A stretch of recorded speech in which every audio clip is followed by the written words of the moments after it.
They say war is chaos. But chaos was the one thing I learned to control. The chaos brought by the typhoons, the chaos of a disorganized retreat, even the chaos of panic. These were variables that could be factored into a calculation. The real war, the one that broke me, began when I realized the enemy wasn't seeking victory over our will or our courage. They were simply burying us under such a colossal volume of steel that we became a mathematical error slated for eradication. I am Hauptfeldwebel Karl Hellman, 32 years old, Chief Signals Officer for the 22nd Panzer Grenadier Regiment. I was the chief technician for the nervous system of this dying organism, and I could hear those nerves fraying. The July dust in Normandy was unlike the dry, chalky powder of Russia. Here, in the bocage, it was heavy, wet, and clung like ash from a chimney. It settled on the antennae, seeped into the casings of the FUG-10 radio sets, and lodged in our lungs. For 5 weeks, we had been entrenched in this labyrinth of narrow lanes and tall hedgerows, French peasant fortresses that were rapidly becoming our tombs. The bocage was excellent for ambushes, but it was absolute hell for logistics. And for us, the signalmen, it was the worst enemy. Those damned earthen banks choked the signal, forcing us to dangerously raise our antennae higher than safety allowed. We were positioned in a barn half a kilometer behind the forward edge, somewhere south of St. Lo. The barn was better camouflaged than any command post. We knew if we were spotted, they wouldn't send infantry. They would send an aircraft that would obliterate our shelter into splinters. Temperature nominal, Carl, muttered Muller, my youngest operator. He was a good man, possessed an absolute ear for sound, but his nerves were like piano wire pulled taut. He constantly wiped his headset, as if scrubbing away the feeling of imminent doom could clear the static. The temperature of the batteries, or yours, Muller? I asked, without lifting my head from the signals log. I was checking the fuel consumption for the generator. Catastrophic. If the diesel didn't arrive by morning, we'd be reduced to yelling commands across the trenches. Beside me, Wagner, a stoic who seemed to have survived the fall of Constantinople and remained utterly unmoved, methodically checked the grounding wires. Wagner didn't talk. He worked. His methodical labor was the only thing keeping me within the bounds of professional sanity. If Wagner was working, the world still had structure. Our regiment had sustained 60% casualties. We were tethered to these blasted hedgerows like prisoners at the stocks. Every time the infantry or grenadiers requested support, I had to relay the staff's canned response. Contact adjacent sector. Our guns are silent until further notice. Conserve ammunition. I heard the commanders cursing into the microphone. I understood their fury. But I knew what they didn't, something my job forced me to grasp. We had no shells. We were out of diesel. And we hadn't had a single friendly aircraft overhead in 4 days that could even drive off those persistent American reconnaissance planes, the L-4 Grasshoppers, which circled above like silent, malign judges. My main job was not to transmit our messages, but to listen to theirs. I knew their procedures, their call signs, their mannerisms, too calm, too certain. They spoke of coordinates, reinforcements, and trucks laden with fuel and provisions that arrived precisely on schedule. And every time I heard that methodical, clean, unbroken enemy traffic, I felt how fragile our defense was. Order received from division, I said, looking up from the log. They asked for a morale report. Emphasized that spirits are high, but losses require rotation. Muller let out a short, hysterical laugh. And what happens if we report that we are running out of clean drinking water and the infantry needs more anti-tank weapons? I stared at him. Then they won't send anti-tank weapons. They'll send a morale officer. Write the report, Muller. Spirits are high. Everyone believes in the Führer. Write it. It is necessary. This was our contrast. Reality smelled of powder and blood. Propaganda smelled of printing ink. And my job was to be the bridge between them, a bridge held together by wishful thinking and a few old vacuum tubes. Through the hum of the static, I suddenly caught something new. A high, steady sound, unlike any I knew. A German pilot would call it the sound of death. It was the American spotter planes. If they were flying, they were searching. And if they found something, the enemy artillery worked according to a system called unlimited supply. Prepare yourselves, men, I said. Changing frequency. Something extraordinary is about to happen. Wagner, Make sure you haven't left our receiver tuned to 4130. Wagner nodded, his face like stone. We waited. The sky was covered in a heavy, damp haze. We waited until the tension became physical. The silence before a battle, as I learned in the East, doesn't exist. There is always sound, the buzzing of flies, a bird's cry, a distant shot. But this silence was heavy. It pressed on the ears, making the eardrums vibrate with anticipation. I caught myself counting my own heartbeats. The professional instinct of a signalman: maintain rhythm. Rhythm is the key to Morse. Rhythm is order. Half an hour, exactly, Muller whispered, looking at the wristwatch, a gift from his mother. I shook my head. No, this is not artillery preparation. Artillery always starts with reconnaissance. This sounds like they are waiting for the sun to hide behind the clouds, or waiting for the wind to change direction. I was right, but in the worst possible way. The first sign was not auditory, but vibrational. The earth began to tremble, not from explosions, but from thrust. A low, muffled roar that grew from beyond the horizon. It sounded as if hundreds of trains were moving at immense speed on parallel tracks, heading directly for us. What is it, Carl? Wagner asked, exhibiting his first sign of emotion in hours, a slight confusion. I knew what it was. I had seen reports from Italy. The Americans called it carpet. At that moment, precisely 9:30 a.m. on July 25th, the sky ripped open. I cannot call it a sound. It was the complete annihilation of sound. It was physical violence. Thousands of bombs, dropped from 5 kilometers, arrived not as separate explosions, but as a continuous, unified impact. The pressure waves slammed into the barn. We were thrown onto the dirt floor. The glass tubes of the radio sets burst. The generator choked and died. I felt my teeth grate from the vibration. It felt as if a colossal, invisible fist was pounding the earth with rhythmic, industrial savagery. The ground beneath us ceased to be solid. It became loose, quicksand. We were at the epicenter of an artificial earthquake, created with precision and methodology.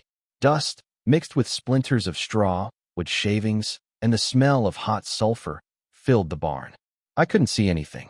I only heard Muller screaming. But I didn't actually hear screams. I only heard that incessant, crushing roar. I remembered that I needed to breathe. I crawled under our main table, which offered some meager protection from the falling debris, and tried to clamp my hands over my ears. Useless.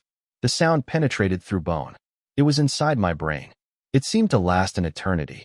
But in reality, according to the chronometer glued to the shattered transceiver, it lasted only 45 minutes. 45 minutes to destroy an entire front line. When the roar began to subside, it was almost worse than the roar itself. A deafening, ringing silence.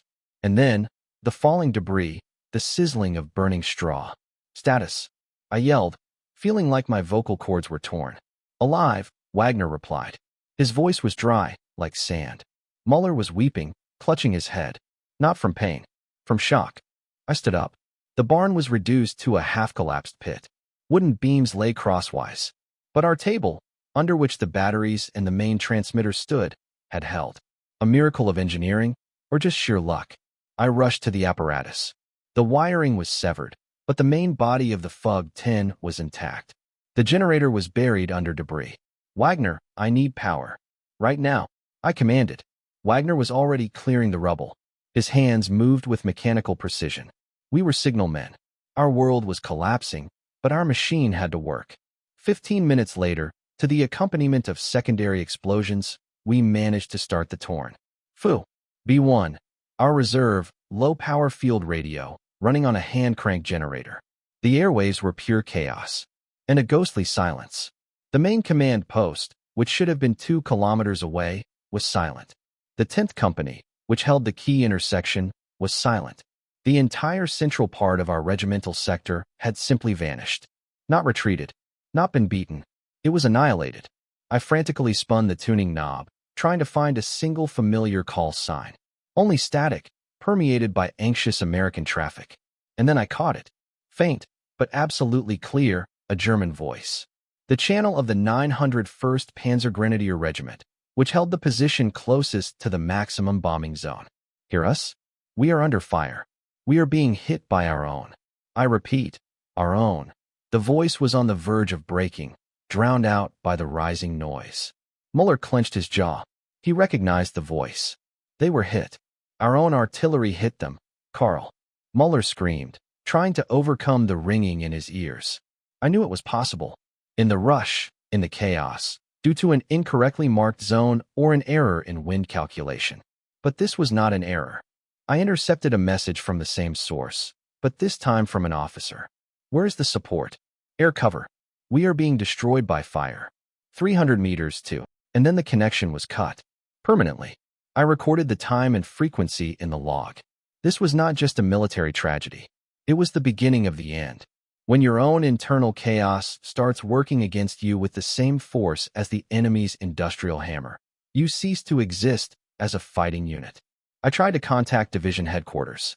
Finally, I broke through the hum to the duty radio operator, old, gravel-voiced Feldwebel Schmidt, whom I had known since the Eastern Front. Schmidt, this is 22nd Regiment.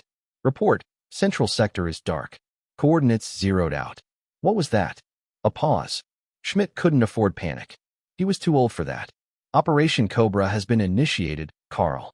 Massive breakthrough. We were told our bombers hit the Americans. They must have missed. Missed? They covered our front line for 2 kilometers deep. That's not a miss. That's grinding the earth. Does our command know there is no one left there? Carl, stop panicking. You must immediately move east. The breakthrough is imminent. You must maintain communication for the retreating units. Forget the darkness. Proceed to point 430 gamma. I disconnected the radio. Wagner waited silently. Muller looked at me, and in his eyes, the question lingered. Are we alive? Or are we just shadows who must retreat because the place where we stood no longer exists? We pack up, I said, gesturing towards the ruined barn. We take only the essentials. 2 torn. Fu. B1S, batteries, coaxial cable, pistols, and the logs. We need to move. This entire area is now a no-man's land that the American tanks will fill in an hour. I felt something break inside me. For 5 weeks, we had been the nervous center. Now we were merely refugees, lugging the tools of our former authority. We moved on foot. Having lost our truck, we became beasts of burden. 2 radio sets, 2 battery packs, antennae, hand-crank generators, tens of kilograms of dead, but essential, steel. The bocage, which yesterday was our protection, today became our tormentor. We had to struggle through thick, tangled hedgerows that tore our uniforms and scratched our skin.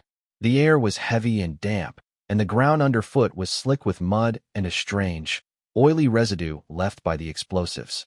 An acrid, suffocating smell hung in the air, not just gunpowder, but burnt fuel, and the stench of internal organs baked in the sun, which pierced the nostrils and clung to the throat.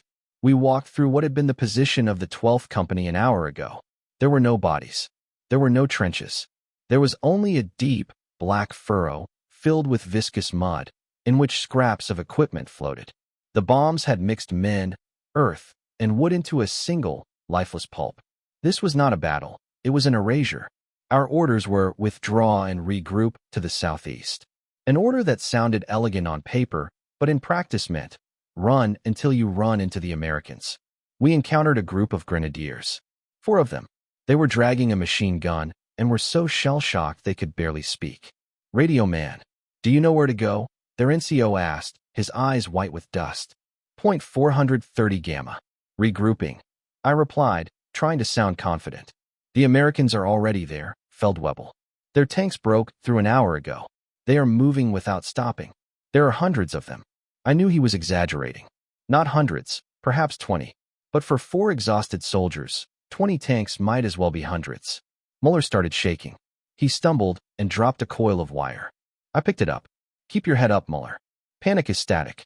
We don't need static. I wasn't talking about the radio. I was talking about his mind. We moved on, using our skills as signalmen to navigate, not by maps, but by sound. The sound of heavy tracks and the distant rumble of engines, which moved slowly but inexorably eastward. American armor. We set up the radio again in a makeshift hide under a massive oak. There was no time to deploy a proper antenna. We just threw the wire onto the ground, hoping for a miracle. I started listening. This time, American traffic. At this moment, I reached the climax of my professional realization. It was not a scream of panic or despair.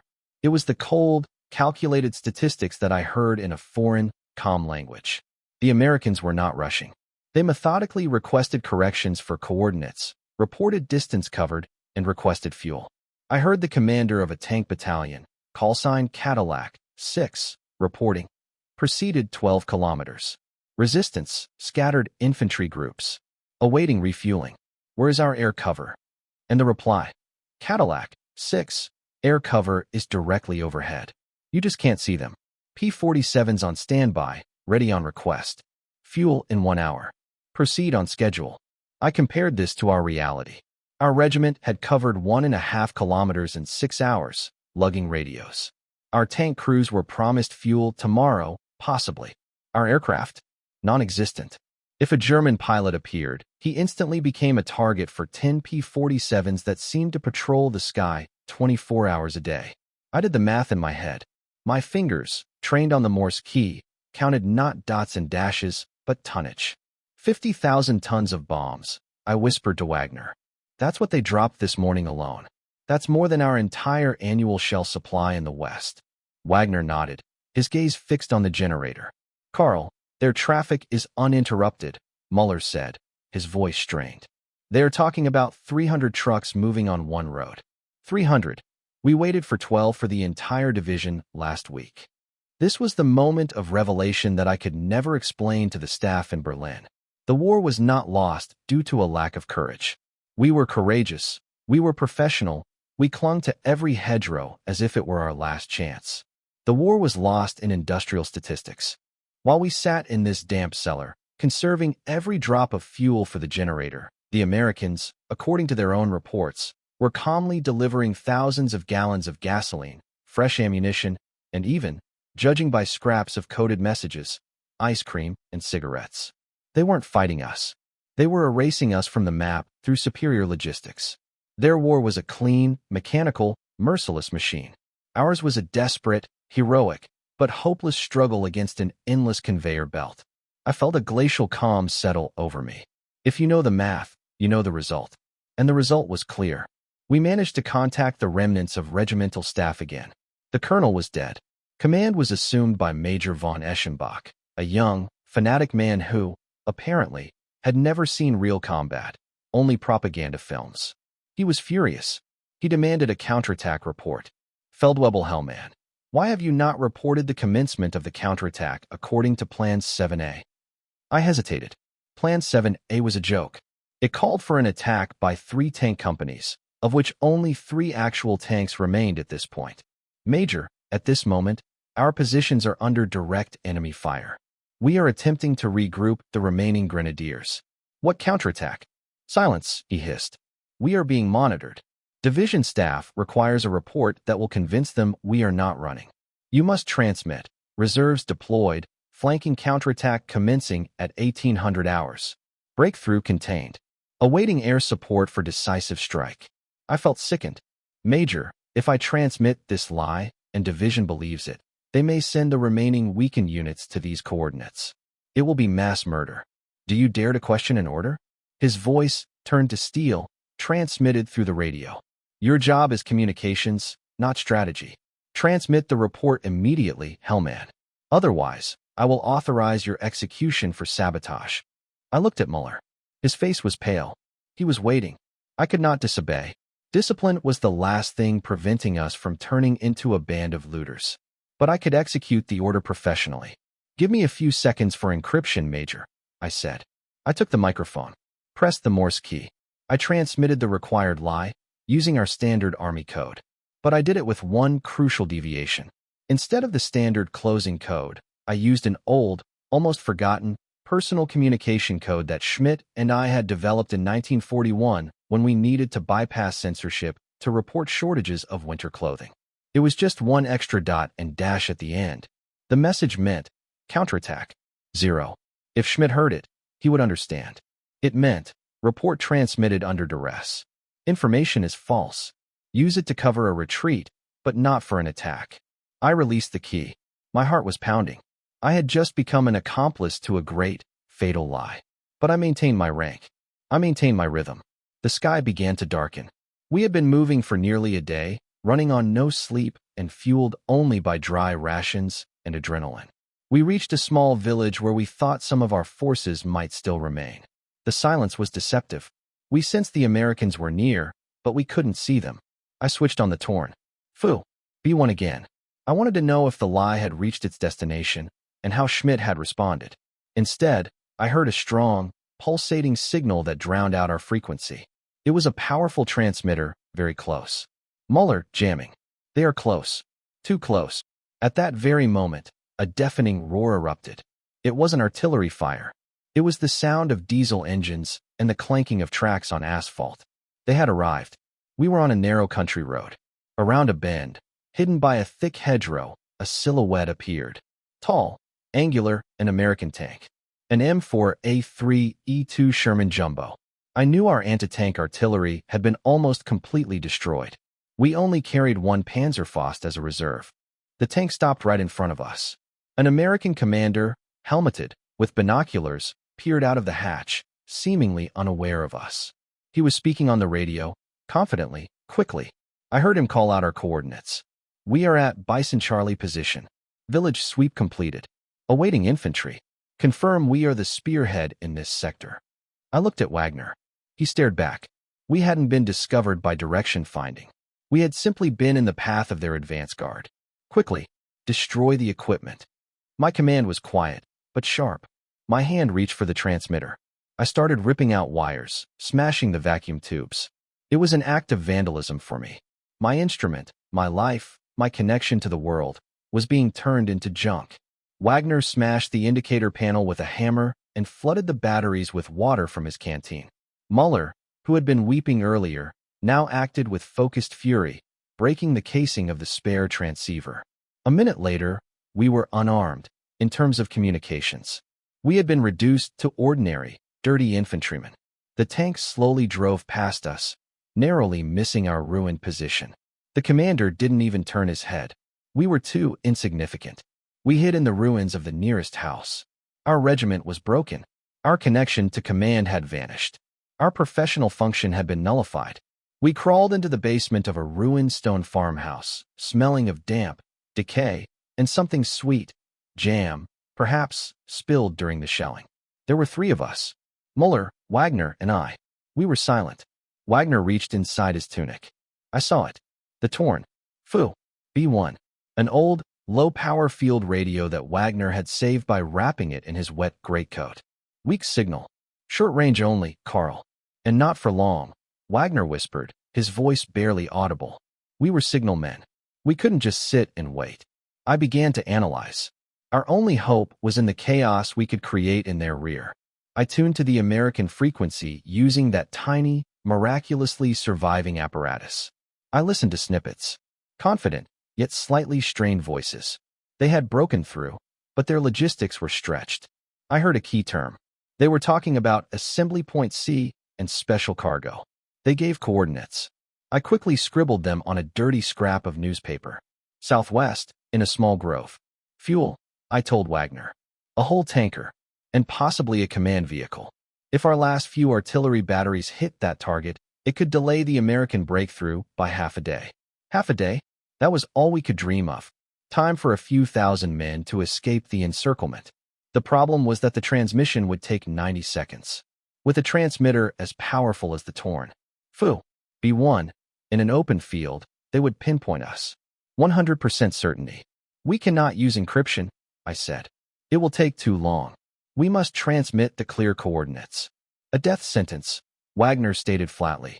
Yes, but it is our job, Wagner. Our final duty to the regiment. If I transmit, and you disconnect in 90 seconds, we might succeed. But they will come for us. I looked at Muller. He sat with his knees pulled up. I will transmit, Carl, he said, his voice surprisingly firm. Is your Morse clean? I asked. Perfectly. Cleaner than yours, old goat. You tapped too fast. He smiled for the first time in the last 24 hours. The smile was bitter. I handed him the sheet with the coordinates. You transmit 3 times. Reconnaissance data, coordinates, confirmation. I will time it. Wagner, be ready to yank the wires. Wagner nodded. It was strange. No heroism. Just professional calculation. The price of salvation was our death, and we were willing to pay it because it was the only function left to us. Muller put on the headphones. I felt a current run through my body as I connected the hand cranked to the battery. "Ready?" I said. Muller nodded, his eyes closed. He took a deep breath, and his fingers settled onto the key. The silence of the cellar was shattered by a high-pitched, piercing whistle. Dit-da-dit, da-da-da, dit-da-dit. The coordinates. They were transmitted with such clarity, with such perfect rhythm, that even through the chaos of interference, any radio operator on the other side of the front would understand them.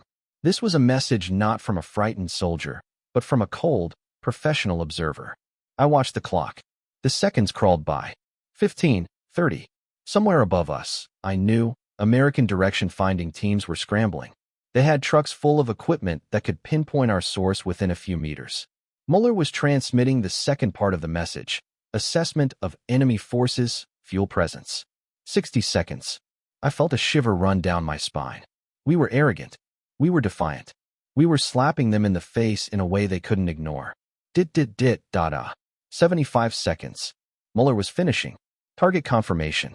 85 seconds. I gave the signal. Wagner ripped the wire. Silence. Absolute, ringing silence. We waited. There was no explosion, no cry. Only our heavy, interrupted breaths. I switched the torn. Foo. B1 back to receiver mode. The airwaves were exploding with American traffic. They were panicking. Source. Find a source. They got the coordinates. They had located us. 3 minutes later, it started. First, a distant, powerful thud that made the basement walls tremble. Hit, Wagner whispered, a faint, barely perceptible smile on his face. Yes, I replied. We bought them time. But almost immediately after the first salvo, which clearly went to the American fuel depot, another, closer sound started. Not artillery. Tracks. And voices. American patrols heading directly for the farmhouse. They had pinpointed us with incredible speed. We were cornered. We hid behind stacked sacks of potatoes. The patrol came down into the cellar. Flashlights. Bright light that blinded us after the long darkness. They saw us. Exhausted, covered in mud and dust. But not afraid. They saw the broken radio.